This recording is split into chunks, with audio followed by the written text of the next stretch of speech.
Hello and welcome back to What's on Our Screens. I'm Ryan, I'm Bryce. and we're here to talk about what's on our screens. Yes. This week, we're going to talk about some TV that's on our screens. Some of us did not get a chance to see Bond over the weekend, but yeah, so we'll be talking about Squid Game and What If. Really interesting topics this week. Some of the best shows I've seen in a while, I gotta say. Um, I agree with one of those. Oh, hot take. Not extremely hot. I'm just not. It wasn't as. We'll just get right into it. I wasn't huge on What If. Like I liked some of the episodes. Some of the episodes were good. Some of the episodes were okay. And then I guess we're spoiling things. But at the ending where the Watcher sort of brought all of the different episodes, kind of just brought characters from them all together and formed the Guardians of the Multiverse. I was not a huge fan of. Yeah, it was kind of weak. I gotta say, it kind of dragged it all down in the end. There were a few episodes in there that were iffy at best, and the ending was one of those, and I'm kind of disappointed in that. It built up such an interesting kind of idea and premise with Infinite Ultron, and it kind of just dropped the ball. So, I get what you're saying. I like the show as a whole. I think it was good. It was by far my least favorite of the Marvel TV shows at the moment. But I don't know. It could have been better, could have been worse. Do you have any favorites? My favorite episode has to be if Ultron won, because I am a sucker for Ultron. I'm a little disappointed James Spader wasn't brought back, but I liked what they did with the voice, kind of the mix. Overall, that was my favorite episode. It was very solid. It was very interesting. Had some of the best characters in it. But other than that, it's still like the best of the worst, I'd say, because those shows, I gotta agree. It was a pretty weak show for some of the concepts. Like, there's some highlights, like What If T'Challa was Star-Lord, which was great. Another one that comes to mind is What If Earth Lost Its Mightiest Heroes. A really good episode. But other than that, it was kind of just like, oh, yeah. I really enjoyed visiting it every week. I really enjoyed getting new episodes every week. A lot of shows, especially like the other one we're going to talk about today, just sort of drop the whole thing on you. It was fun to like wait for a new episode and get like surprised on like, oh, what's the new like concept going to be for the week? But I really liked What If T'Challa became Star-Lord. I think that was probably my favorite episode. The other ones you mentioned, What If the World Lost Its Mightiest Heroes, was also really good. But yeah, there were some weaker ones throughout. But all in all, I did really enjoy getting a kind of they've opened up the multiverse, and now we can explore whatever stories we want, which is really exciting. Yes, I agree. And another one that comes to mind that we neither of us mentioned. What if Doctor Strange lost his heart instead of his hands? The best episode. I don't think it can be argued. That is by far the best episode. You might have a different opinion. T'Challa as Star-Lord was really good, but for just overall tone and then like implications, it's Doctor Strange. So that's my opinion. Like I said, you can have your opinion. It's probably wrong, but we'll get into that later. But yeah, like you said, it's not a bad show by any means. It gives you an interesting take on the multiverse and stuff that could be very important going forward. But apart from that, it was kind of just meh. Like, you watch it and you're like, yes, I can see what happens next week. And then they kind of dropped the ball on some. One of them in particular was zombies. I know we kind of mentioned that earlier. It's not that good. It was an interesting concept that they do really well in the comics. And they just kind of flounder in this. Like, it's just meh. That was the other thing that I thought of. I'm not too versed in the comics, specifically the What If. Like, I kind of know what I'm talking about, but at the same time, I have no idea what I'm talking about, especially when it comes to What If, just because it's open concept. They can kind of do whatever they want, which is a cool concept, but I don't know what plot lines and stuff they've done from the comics. The lack of X-Men properties and all the other properties in the Marvel Universe here is also could be a part of that. Just they don't have the... I think they also just kind of want the recognition of all these characters that people already know from watching the movies for the past 10 years and didn't want to introduce anything new, or because it's hard to introduce something new in a 30-minute episode. Mm-hmm. But I think it would have been really interesting. Like, I know of a Deadpool comic that's like, what if Deadpool kills the Marvel Universe? Yes. So there's a lot of stuff like that, and that's kind of what the zombies is in the same vein of. And they're basically just these one-off series that let people get an idea of what could happen. What if? The Deadpool one is a really good one. It's a really kind of in-depth. It's happened a few times. Same with zombies. And they're really popular stories because it's like, okay, well, I enjoyed these characters, but what if this horrific thing happened to them? And that's interests people. It does. So getting that in a TV show form is a good idea, and there's so much you can do with that. And I felt like they limited themselves very, like I get it. It's just a 30-minute episode, like you said. They can only do so much, but like I want to see zombie Thanos destroying Wakanda, like they hint at in the episode. That's cool. We never get that. We get a hint at it, and they never even come back to the zombies one, other than like a tiny Easter egg in the last episode. And it's like, okay, I guess. Yeah, it's fine. I mean, again, the 30-minute. I think the 30-minute time restriction also comes in with the fact that it's animated, and animation does take a lot longer, and it's a lot more expensive, probably, but it's a lot cheaper than filming this live action and trying to get all these actors in for like 2 days. Yeah. Be like, all right, sit in front of this green screen and do, pretend you're a zombie, and we got to sit Robert Downey Jr. in a makeup chair for a couple hours to make him look like a zombie. Yeah. So the animation aspect is really exciting too. I think I had no problem with it. A lot of people didn't like it. I thought it was really good animation. It was solid for most things. I thought it was cool, and the voice acting got better as it went on.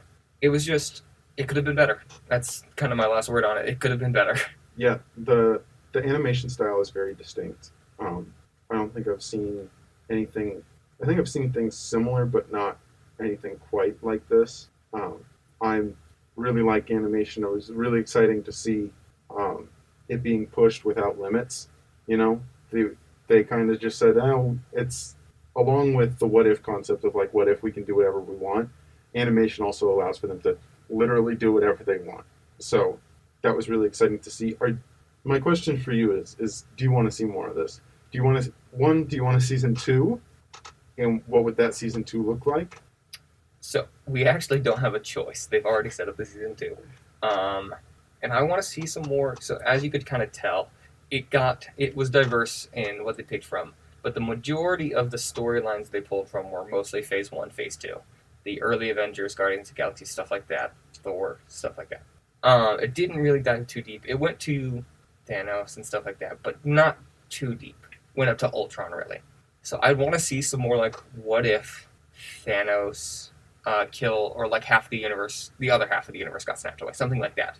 Some more That would be interesting. Stuff that's fresh to us. Like, I want to see more Spider-Man, if I'm being honest. Spider-Man was really good in that. And then I could see, like, some what if, like some of the TV show stuff, like Loki.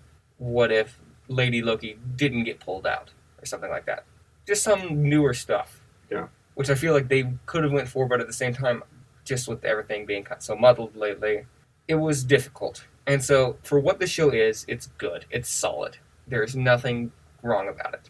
It's just, in the state of Marvel today, it could have been better. Yeah, it's exciting. I should know that it got renewed. So it's exciting that there's going to be more, because I think, again, it's a really good concept, and the way that they executed it was probably the best that it can be.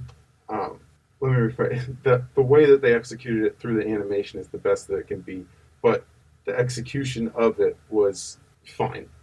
There were some good episodes, there were some bad episodes. Like you said, maybe explore the latter end, but there's also problems with that because the latter end is so like linearly dependent on what happened before. Yes. And so it's a lot easier to go back to the origins and say, what if we change this tiny detail of their origin and see how it affects the rest of like Killmonger rescuing Tony Stark. That changes the whole dynamic of the rest of the worst episode. Yeah. That was not a good episode at all. Was not.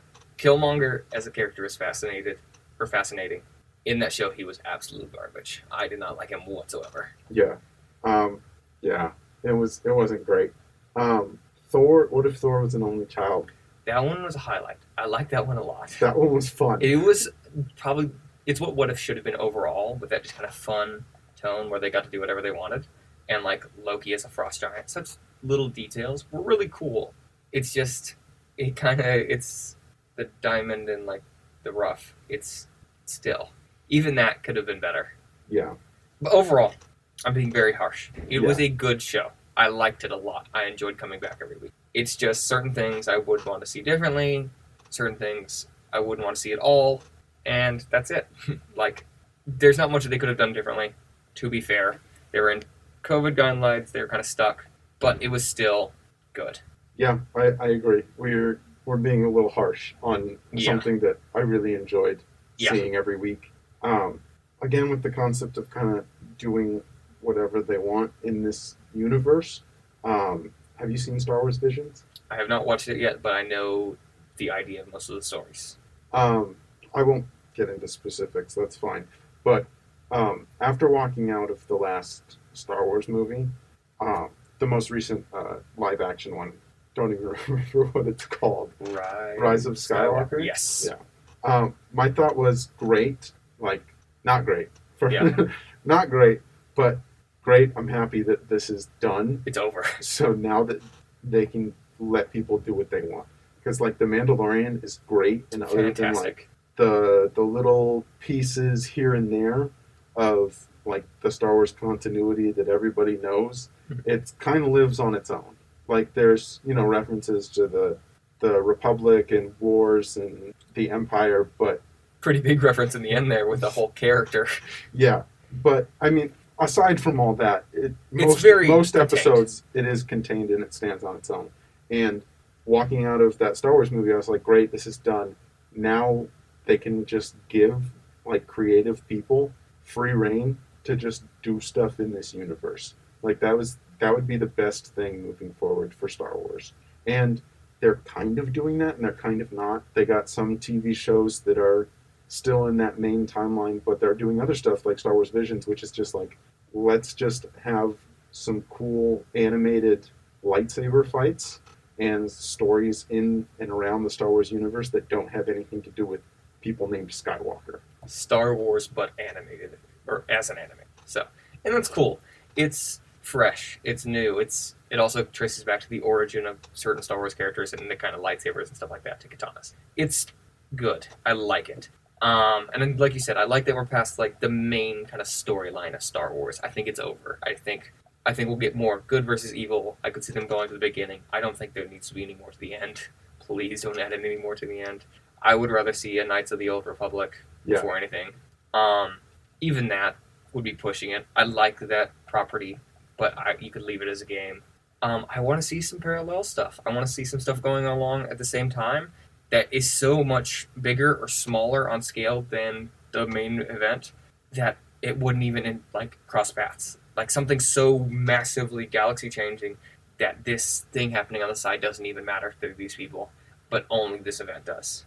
Yeah, even like some of the plot lines of like the Clone Wars. I don't know if you've seen the Clone Wars. I've not watched it all the way through, but I've seen bits and pieces. Yeah, like even some of those plot lines that last over like 4 or 5 episodes, you could make a movie out of, and you don't need anyone you don't need Skywalker or any of them. You can just have like clone troopers off doing something. I mean, I guess you kind of need the clone trooper guy now because they have one of those, but you could recast, I guess. Yeah, I wouldn't have a problem with it. Some people might. Yeah, some people would.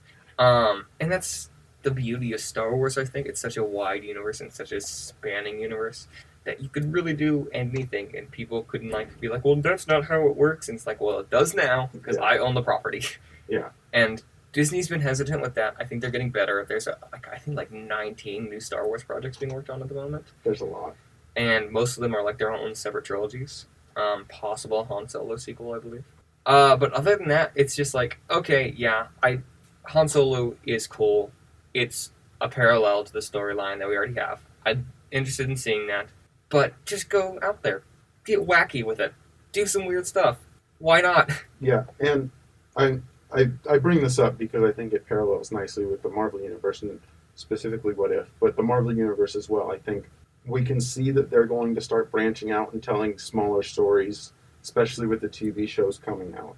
But it's exciting that they're just going to go do their own thing, and they don't, I'm sure they'll bring everybody in to do some big Avengers thing whenever they, get to the next step of their Kevin Feige's master plan.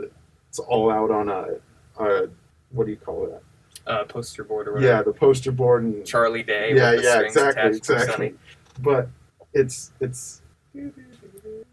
exciting to see all these TV shows and bringing in smaller stories and stuff that are going to be attached but not, technically apart.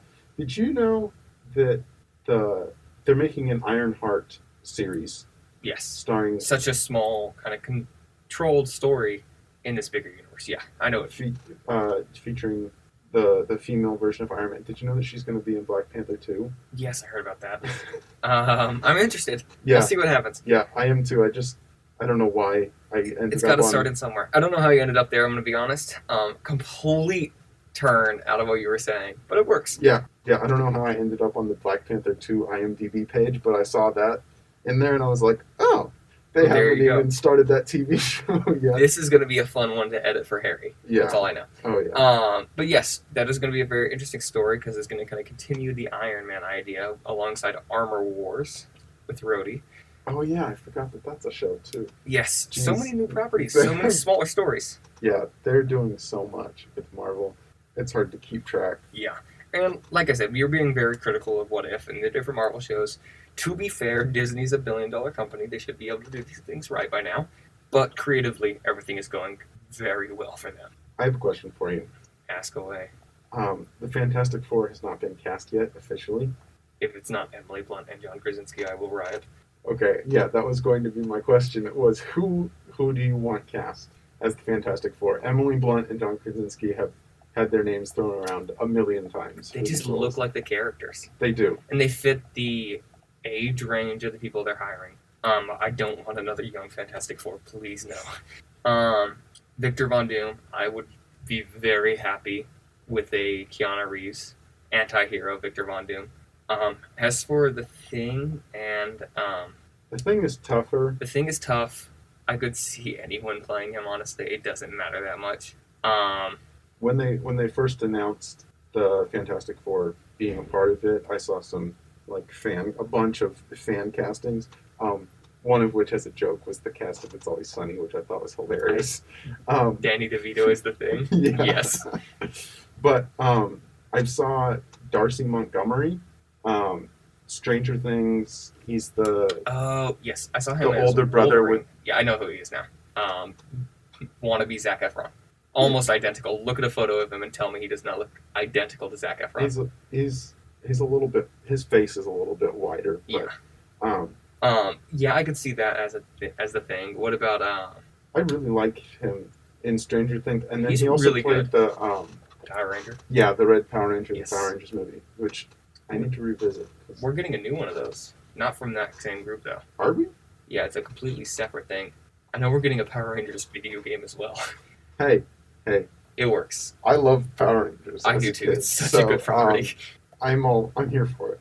Now, to get back on track. Yeah. Where were we? Let's talk about the elephant in the room.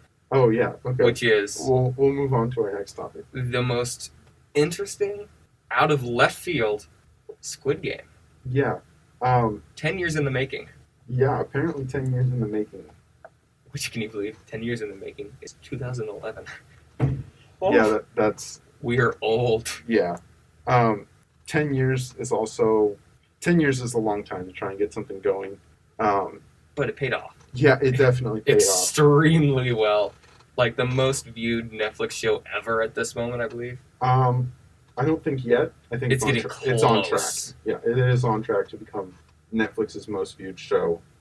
It kind of took off. It's a worldwide phenomenon. Yeah, it's insane. It kind of just dropped on Netflix, and then all of a sudden on like a Friday, and then by the end of the day, it was like the number one watched thing on their like trending list that they have on there. That I don't really know how it works.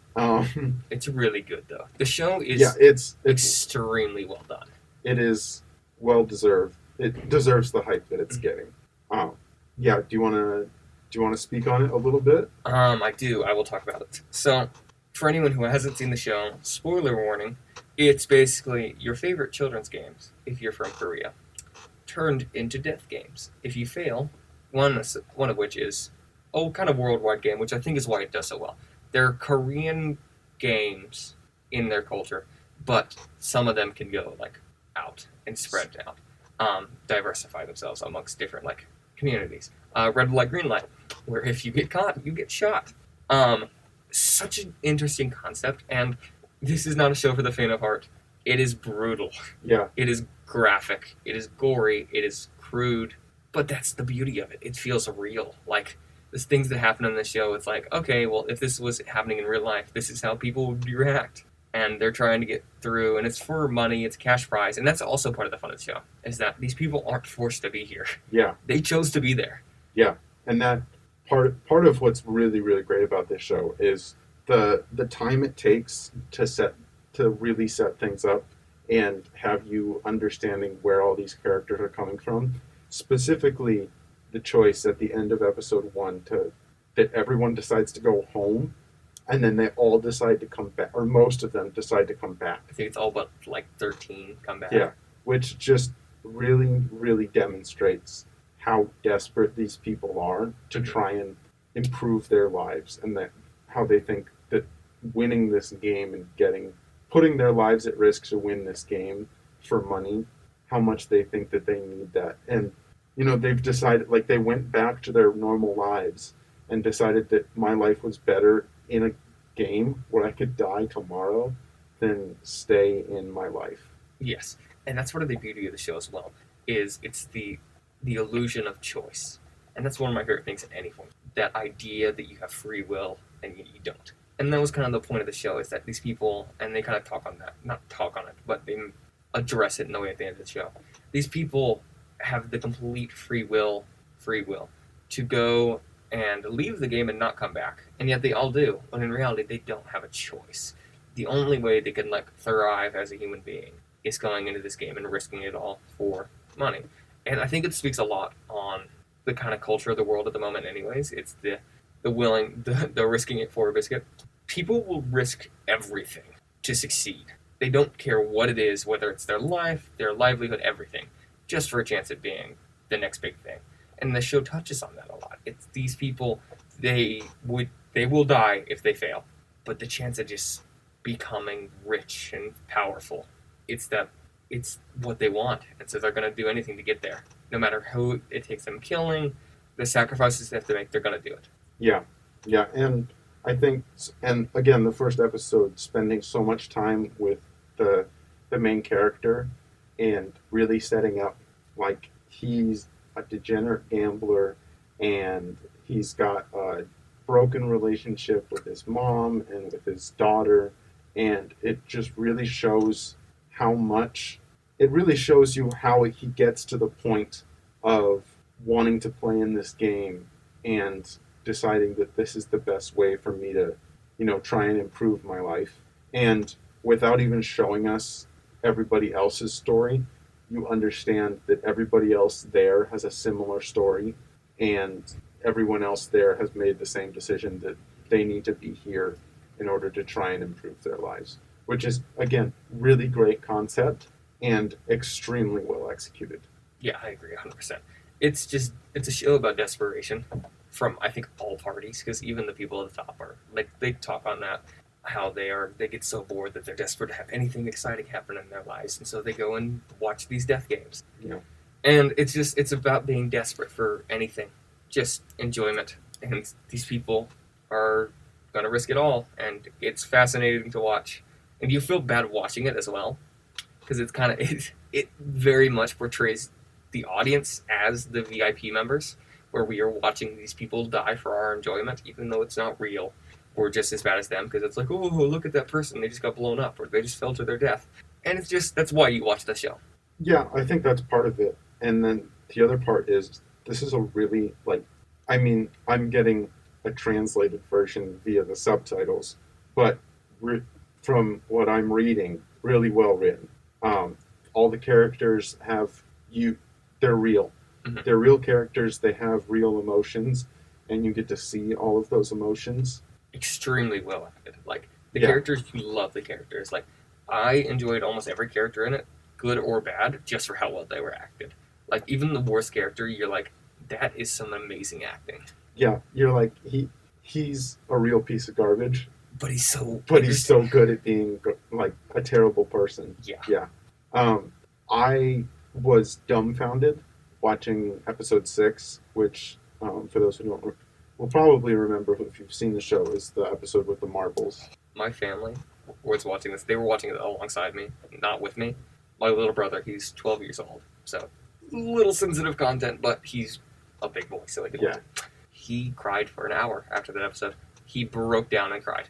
It is an emotional episode. It's an emotional episode. It's extremely heartbreaking, and it is just like masterful setup and writing. Like up to this point, there's been mostly, besides I guess the like cutting out the cookie thing, most of them have been physical games. So I mean, I guess you could possibly see the twist coming, but the twist of they get them into the room, they've all picked partners. It's not a physical game.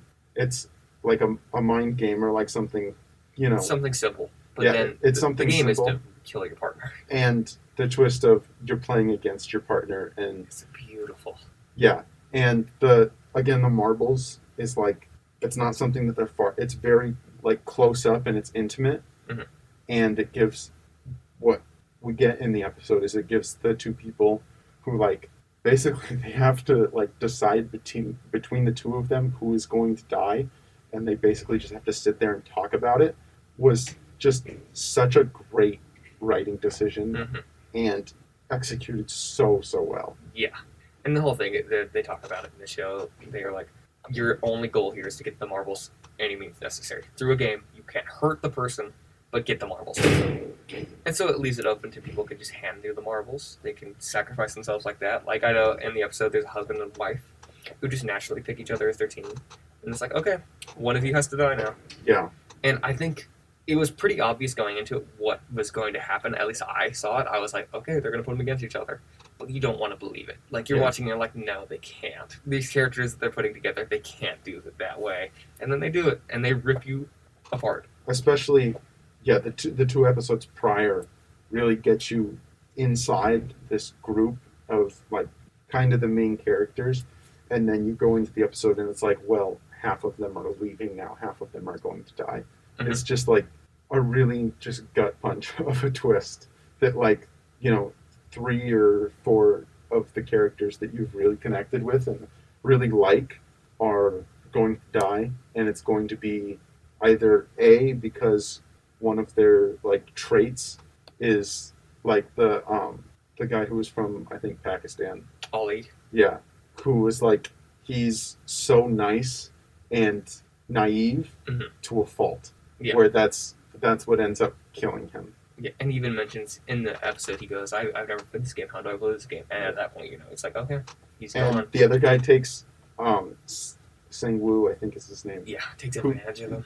Takes advantage of him, but also just shows, and then something that continues on throughout the rest of the show is how he is willing to do anything to win this game.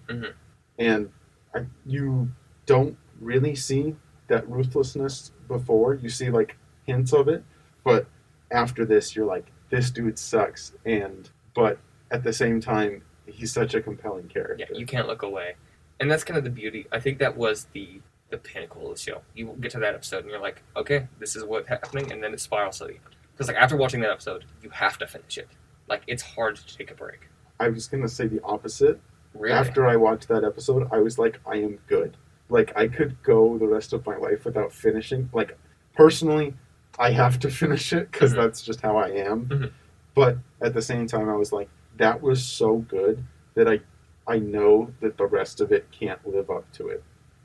It's like I didn't want to spoil what was so good about that episode with the rest of it, which I was still as good as the rest of the show. The next episode was fine. It gets, that's what I'm saying, it was the pinnacle. That was the best episode by far. Yeah, by far. And then it slows down. It's that rising action to that point, and then it happens, and then it's kind of like, okay, well now we're in the end game. We have to see what happens next. Kind of the fault of Infinity War itself, speaking of the end game. Yeah. You get to that rising action, the end of that movie, and then the next movie's kind of like a decline, because it's boiling down. And it's no fault of the episodes themselves. No. It's just nothing's going to compare to this emotional, just black hole that was this episode. Yeah, for sure. I really, it was hard not to notice how bad the American, I don't know if they were American, but the English-speaking actors who played the VIPs were, not good. Not good. Something that was pointed out in something that I was listening to was that this show was not a huge hit before it was like no one was anticipating Squid Game before it came out, so their budget was probably not great. So they probably had to find American actors who spoke English, who live in Korea, Yeah. who would take like not much money to come in and just act like Mhm.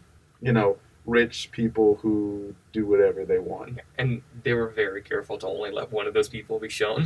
Yeah, And even that guy, I don't recognize him from anything. yeah, Which is part of the fun of it, though, because if these were recognizable actors, it wouldn't be as effective. I think it could be as effective just because it's a well written thing. But this felt real. Like, it felt like you were watching a reality show. Yeah, not having having relatively unknown actors in it was really effective.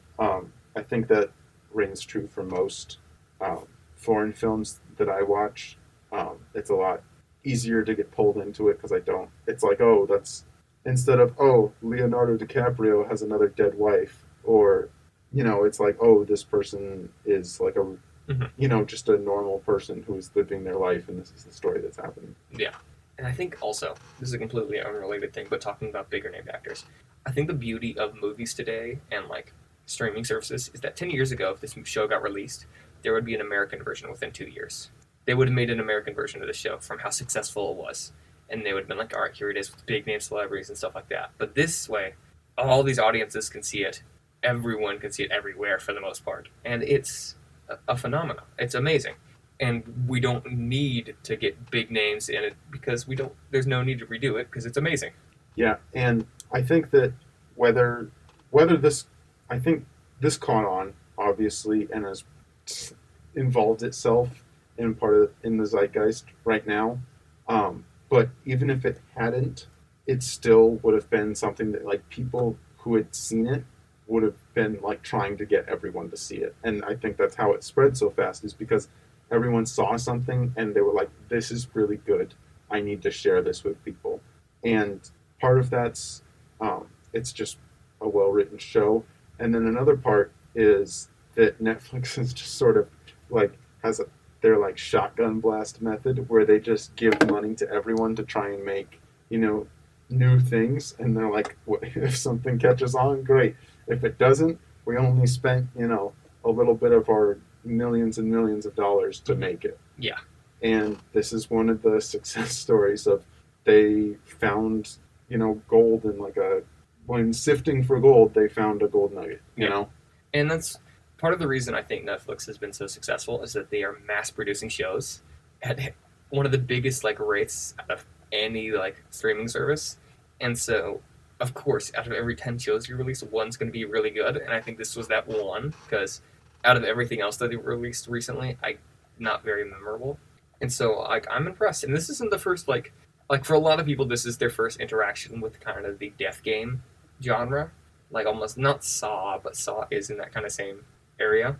There's another one that comes to mind, Alice in Borderland. I don't know if you've seen it. It is another Korean, I believe, show. Very similar plot.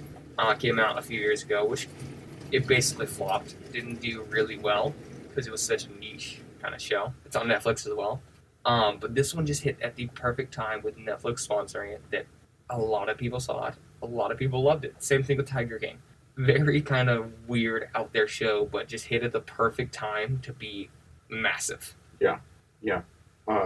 Netflix definitely goes quantity over quality, but sometimes there is quality in that. Yeah, I agree 100%. Most of the stuff they've been putting out recently is really good. It's just sometimes it's okay, this sucks. I can't wait till they release something good again. Yeah, there's a couple of things that they've released that I want to get to eventually. Midnight Mass is one of them.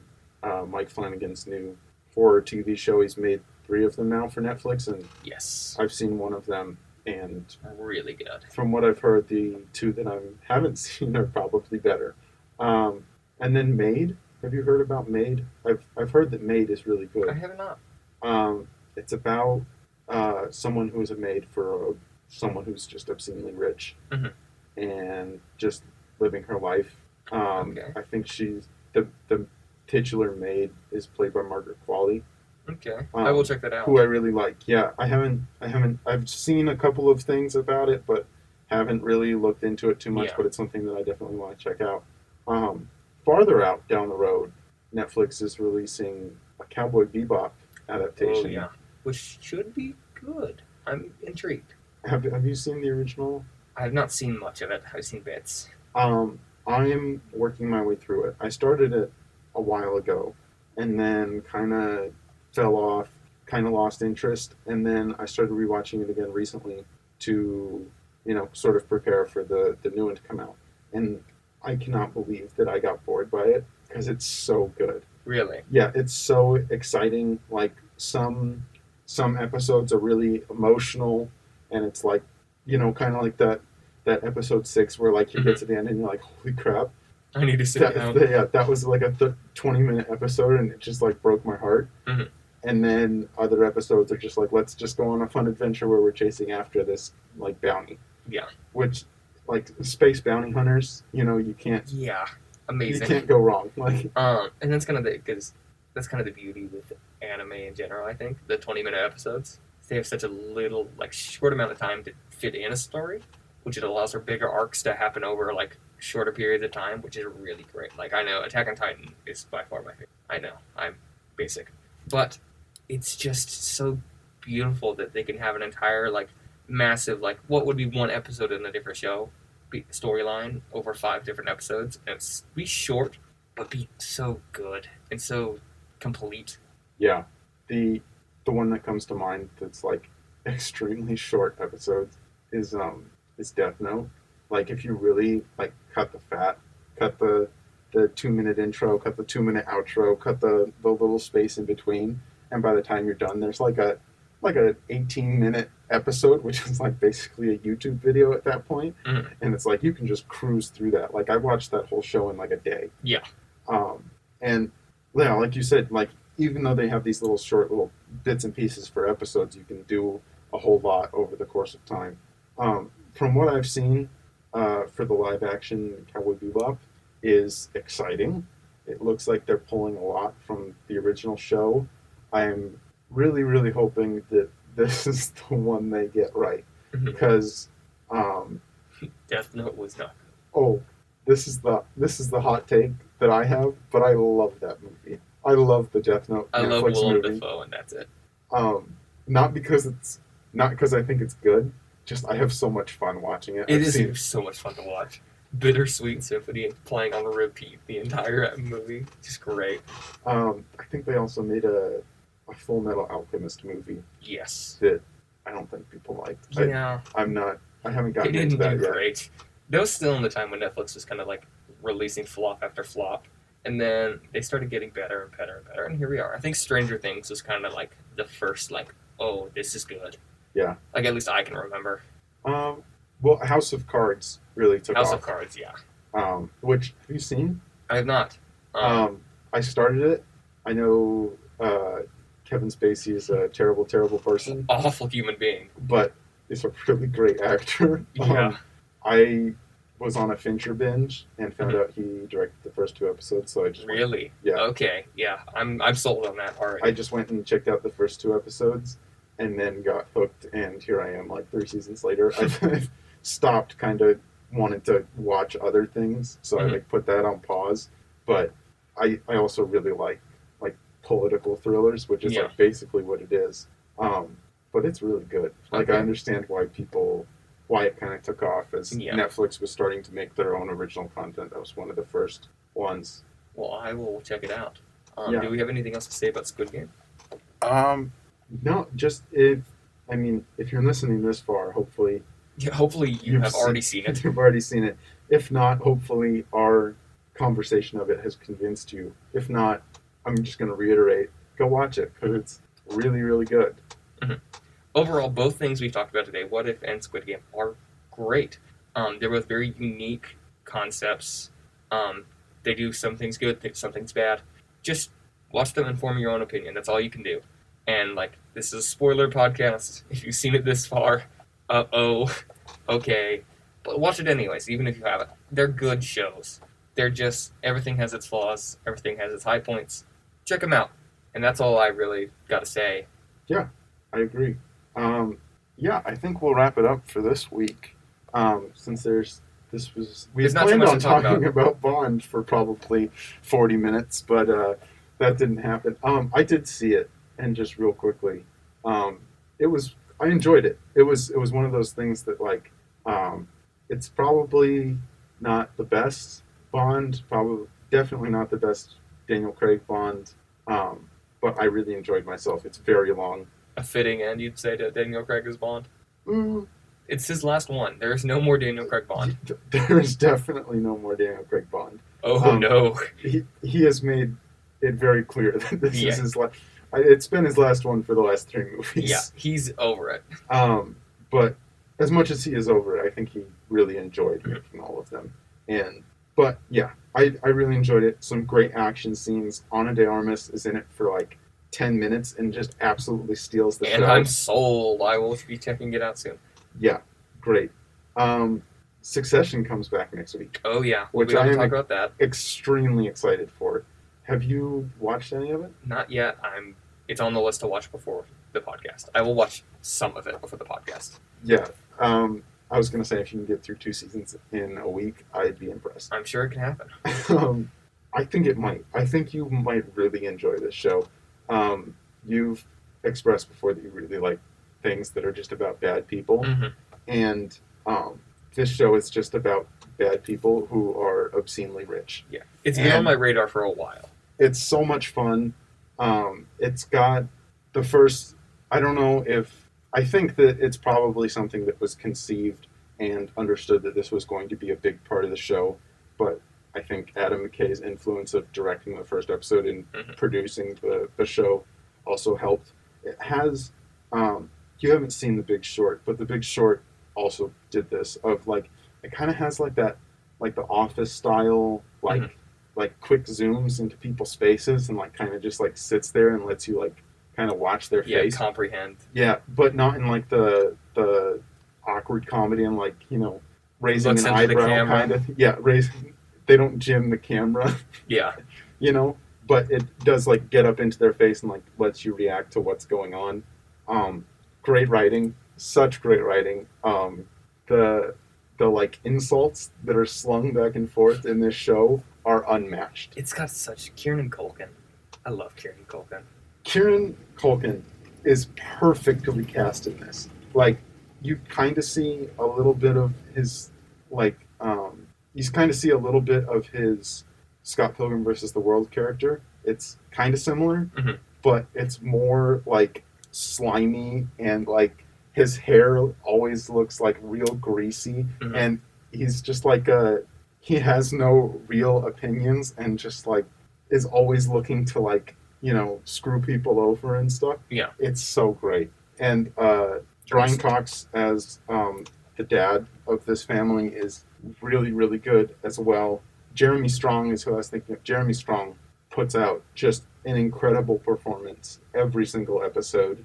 Nicholas Braun is absolutely hilarious as the, like, cousin of this family. Like, his cousin Cousin Greg, who just kind of, like, gets, like, pulled into this family. Alan Ruck, who plays Connor. No, the other role that he played, the big one. He's in Ferris Bueller's Day Off as Cameron. That's what I think. Cameron in Ferris Bueller's Day Off, which was his, like, really his only big role that at least that I know him from. Yes. And has kind of redefined himself in my mind because of the show. Okay. And yeah, I can't say enough good things about Succession. It's so much fun. Well, I will try to check it out before the next week. Yeah. Other than that, what else do we have to talk about next week? I know we're going to try to get to Bond, like, in-depth conversation. Eventually. We're going to try to do some horror movies. Yeah, I think we're going to try and get a guest on next week and talk about some horror movies. I was on the Halloween podcast talking about horror movies. Yes. A couple weeks ago, but I wanted to bring in a couple of other voices and talk about some horror movies that you and maybe a guest like as well, because recently I've kind of been big on horror movies. They're so good. So good.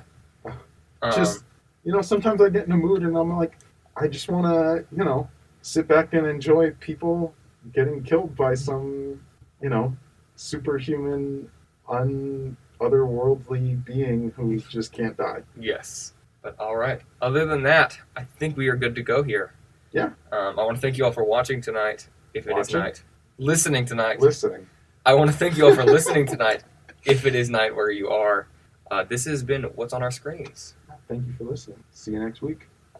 Adios, and have a wonderful night.